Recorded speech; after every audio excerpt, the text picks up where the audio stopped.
Black the Name by D.B. Halpert. Narrated by the author, D.B. Halpert. Chapter 27. Escape. With confusion on Lorm's explanation, the four slightly worn individuals comply and begin gathering their bags, and in silence, they wait for an unknown signal to inform them to go to an unknown location in a pirate city. Hours pass with Rev pacing around the room and Elizabeth burying her head in the same second book of the series Alfredo said would teach her alchemy. Without warning, the sound of the bar their room is behind is quenched in an instant, and the door to their sleeping space swings open, revealing a bright, flickering lantern held up by a robed figure wearing a white mask. A wispy, spectral voice calls to the six below. "Your voyage is ready.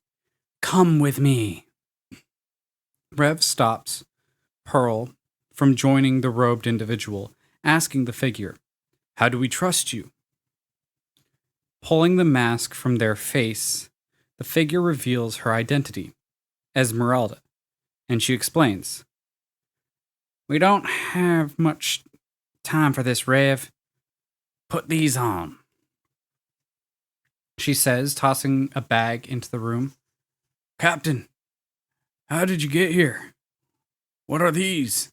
Rev responds, opening the bag to find it filled with cloaks and similar white masks. "No time. Let's go." Following the directive, the group dons the robes and masks, joining the figure in the room in the door, who replaces their mask and takes lead out of the building.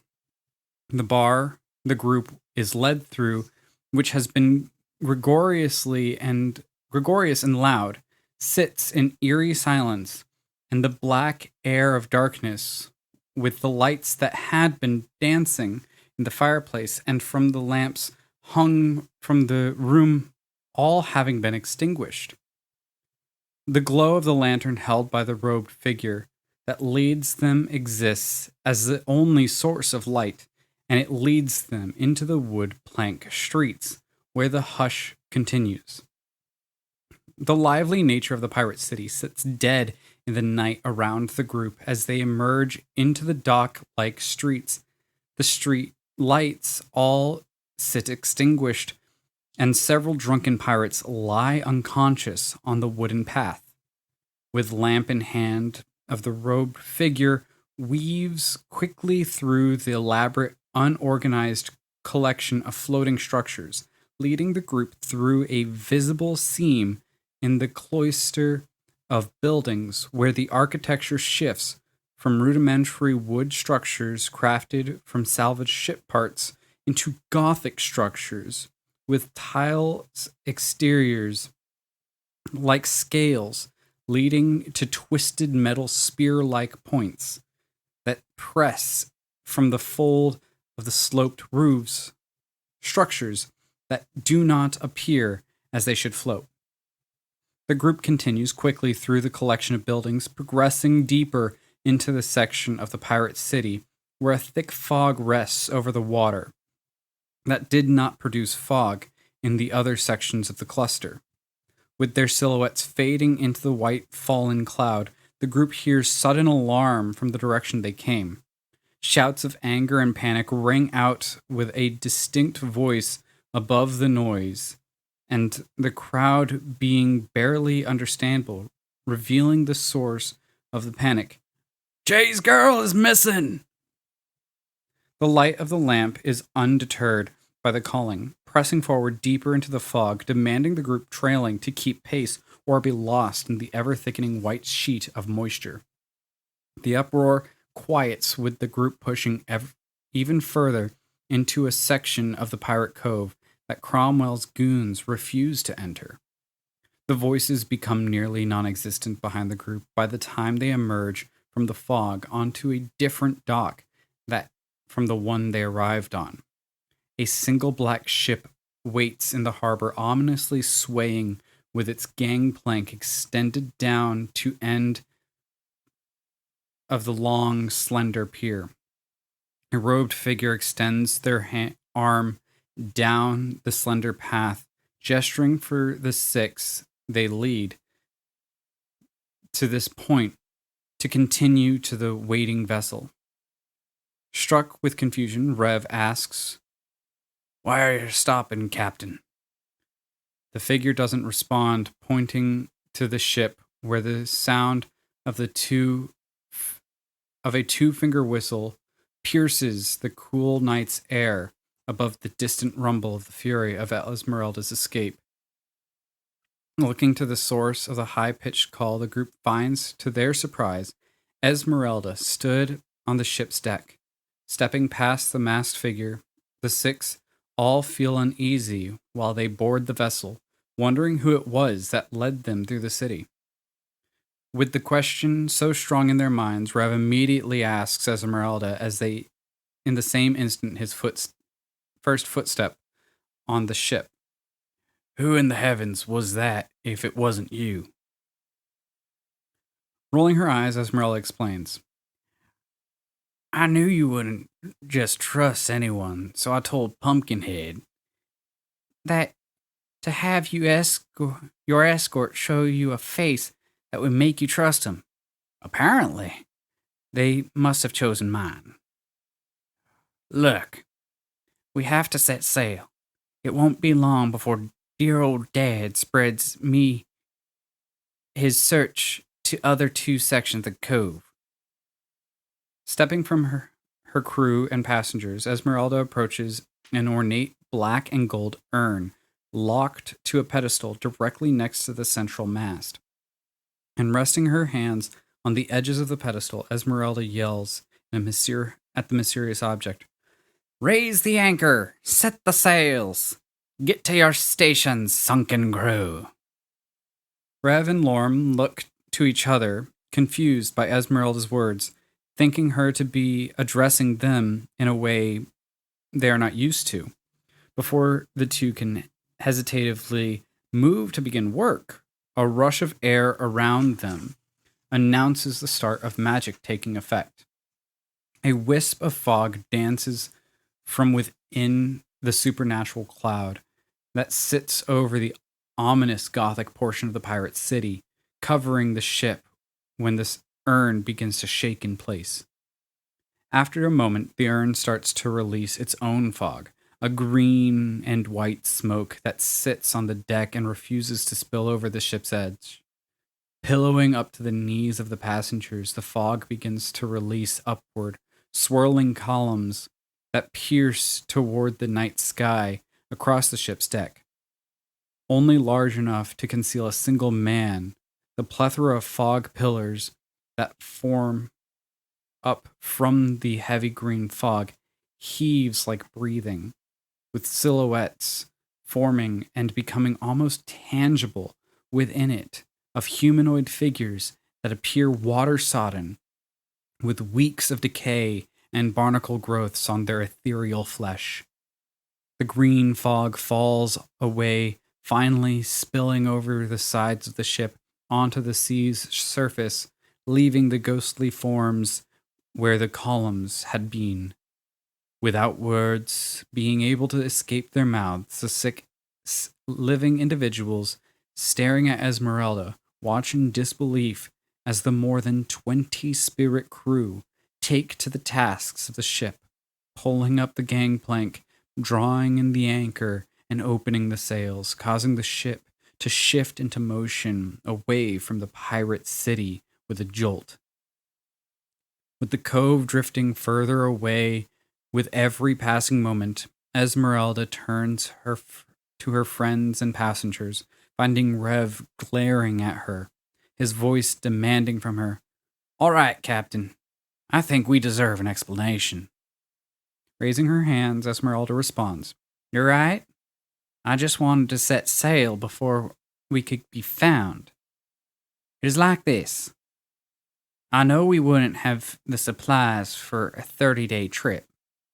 When sailing to the dwarves from the elves, it's just over 20 days. so we would have to supply somewhere, and Pumpkinhead owed me a favor. So I thought this would be the best way of him repaying it. All you have to do now is sit back and relax until we reach Blackgate." With Esmeralda's explanation, Rev is not fully satisfied, but does not press further, choosing to instead step from the upper deck and find a place to set down his gear. With the same confusion in mind, Pearl and Elizabeth approach Esmeralda, letting Lorm, Aldrin, and Auburn follow Rev away, leaving Elizabeth to ask, "Why didn't you let your crew know about your plan?" Before Esmeralda can respond, Pearl interjects, asking as well, "And what was with the whole pit ordeal?" Then turning to Elizabeth asks, "That is twice now. You not being able to swim has been a problem, by the way." Elizabeth looks at Pearl to defend herself, but Esmeralda responds before she can, saying, "I don't expect you to understand, but if I told my crew, they wouldn't have been convincing enough to Cromwell J. And I can't be sorry enough for the thing that happened at the banquet. I was honest in trying to stop it. Once he struck me, it was out of my hands."